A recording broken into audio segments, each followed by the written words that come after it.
Today's reflection invites us to embrace perseverance and humility. In Sirach 2:1-11, we are reminded that trials purify our faith, while in Mark 9:30-37, Jesus teaches that true greatness lies in serving others with a humble heart. I don't get it, Jacob.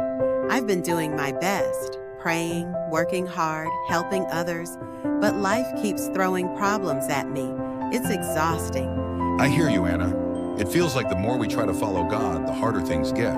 Exactly. Like, isn't faith supposed to make things easier?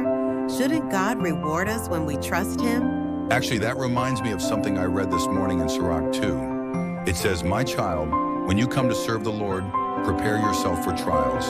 So, God is telling us up front that it's going to be hard? That's not exactly comforting. It is when you read the next part.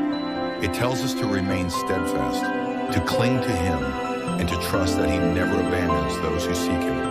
So, basically, patience and trust? Yes, faith isn't about getting an easy life. It's about staying strong through the trials, believing that God is working through them. That's hard. I want answers now. That's human nature. But look at the gospel today, Mark 9. Jesus tells His disciples He's going to suffer, but they don't understand. Instead, they start arguing about who's the greatest. They totally missed the point. Exactly. Jesus reminds them that true greatness is in serving, in putting others before ourselves. Maybe that's what our struggles are for, to teach us humility, patience, and trust. So instead of complaining about my trials, I should see them as a chance to grow in faith? That's the spirit. After all, if God has never failed those who trust in Him, why would He start now? Reflection. Trusting in trials and true greatness. Both Sirach 2:1-11 and Mark 9:30-37 remind us of the challenges that come with faith. Sirach teaches us that trials are inevitable, but they are also opportunities to strengthen our trust in God. The passage reassures us that those who cling to the Lord will not be forsaken.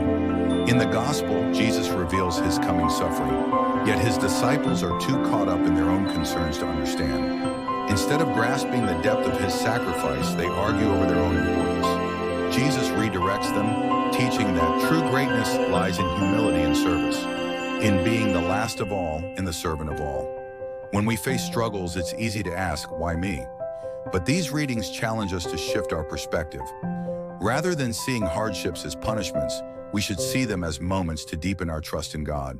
The greatest in God's kingdom are not those who seek power, but those who serve with love.